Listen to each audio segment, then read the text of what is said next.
You saw the title. You know what I think. I'm splitting this up into two sections, analyzing the letter for evidence of Gaster, then establishing who I think it could be. But I guess if you've seen the quick video which has my annotations of the letter, you already know who I think it could be. Whatever.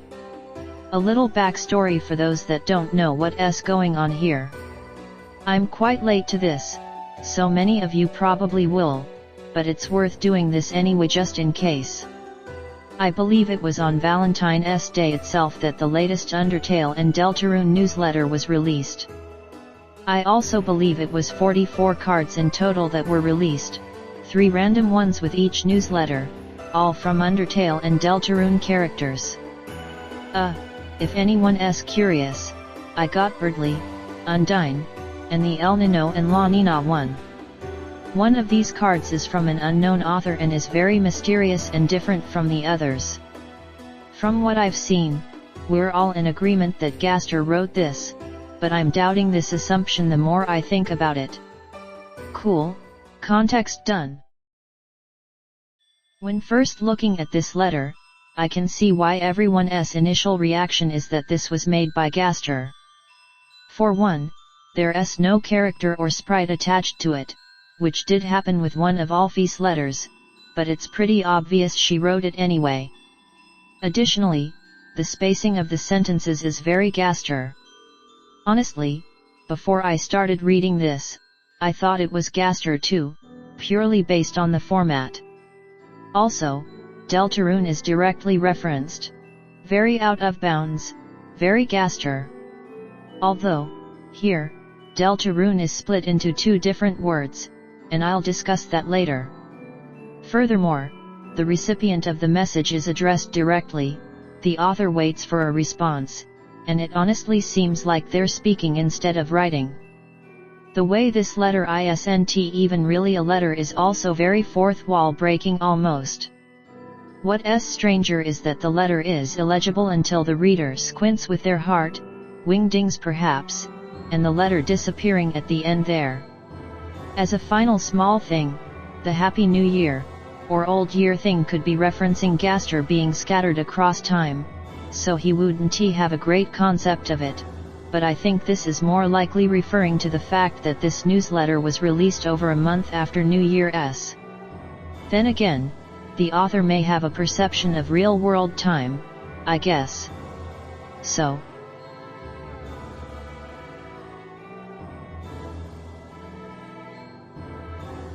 Let's now look at what doesn't make sense if the author is Gaster. First of all, the tone and style of writing is completely different to what we're used to with this character. Common use of first person, sentences trailing off, and generally non-scientific language, this is nothing like Gaster. Sure, the spacing might be similar, as I said earlier, but that's kind of it. The author also doubts themselves in memory, and has this sort of rambling tone in trying to remember. It's not like Gaster to be this uncertain in what he's saying, especially when addressing someone else. Secondly, if this illegible writing is in fact wingdings, why would just squinting at it translate it to a different font? It might be a weird soul thing, but for one, this mentions a heart, not a soul like in Deltarune, and 2, there is no evidence a soul or heart can translate wingdings. I'll mention the squinting a little later, too. Okay, now I really want to address this Valentine's being a rumor thing. I don't think Gaster would be so skeptical of Valentine's being a holiday. With the cards we got from Undertale characters, Valentine's is clearly canon and prevalent in the underground. Wouldn't Gaster be well aware of the holiday's existence from before his scattering across time and space? The only way I can see this Valentine's rumor making sense is if the author has never witnessed it before, and I think it's weird to claim that Gaster hadn't experienced it at all before scattering.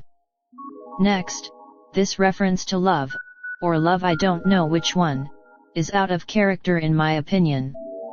Either Gaster is talking about lowercase love, which is not anything to do with anything about him, or he's talking about uppercase love.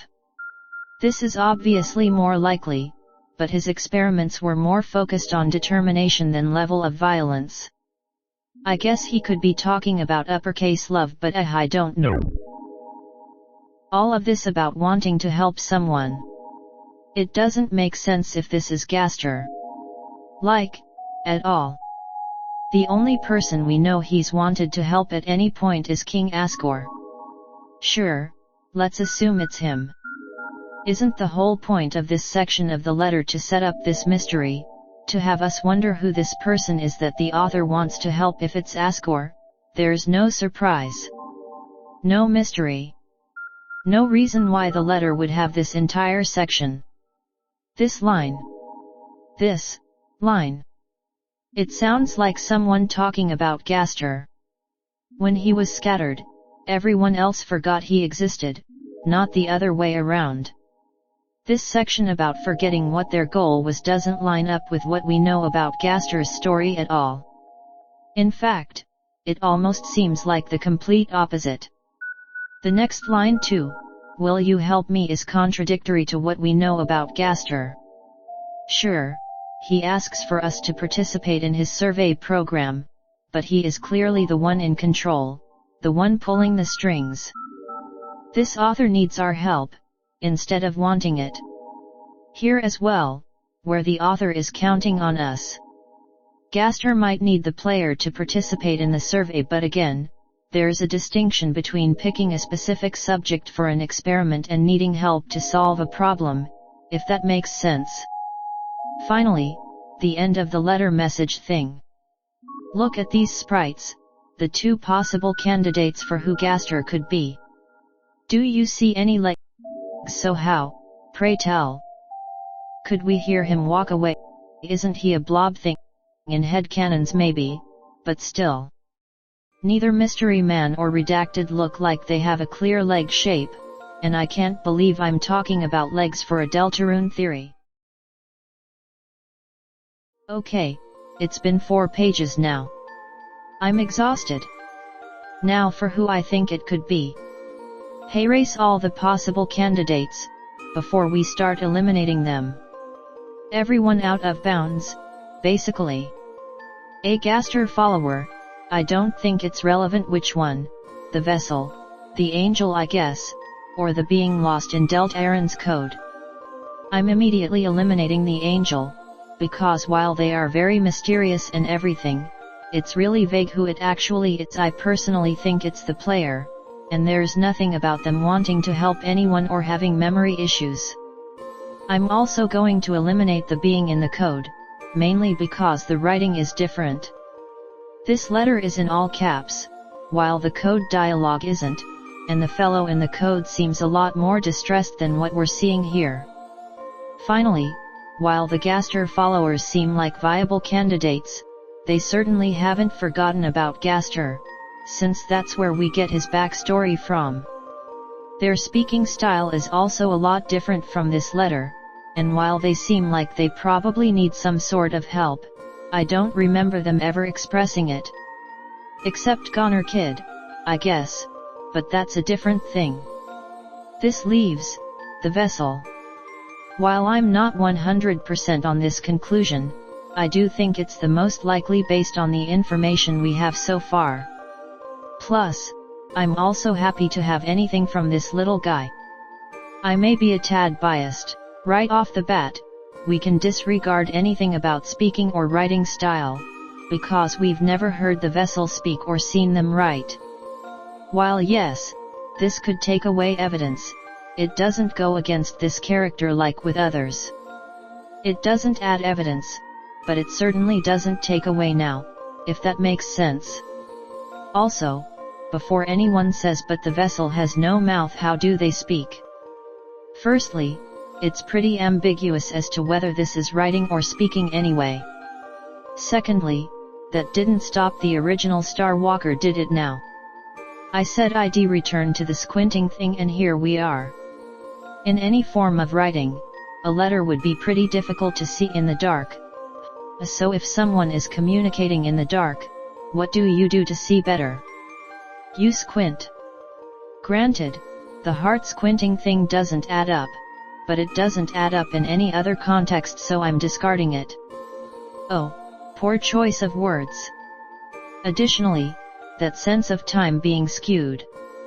If you've been discarded and are sitting outside of the world, where time passes by, no, you're not going to have a great sense of it, are you?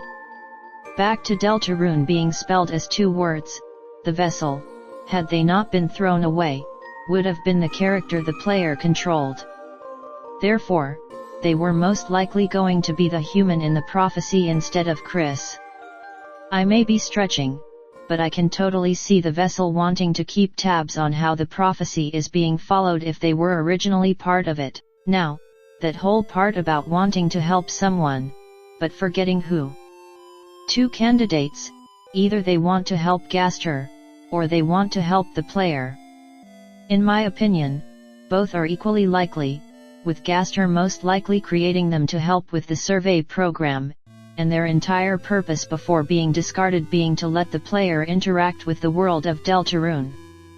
Side note, I personally don't think Gaster discards the vessel, but it could still maybe make sense regardless. The vessel could have been led to believe they existed to help Gaster, but he almost betrayed them by discarding them. Call me Yer though, cause it sounds more like fanfiction. Hey, that part about the author referring to a person they don't remember makes sense now as well.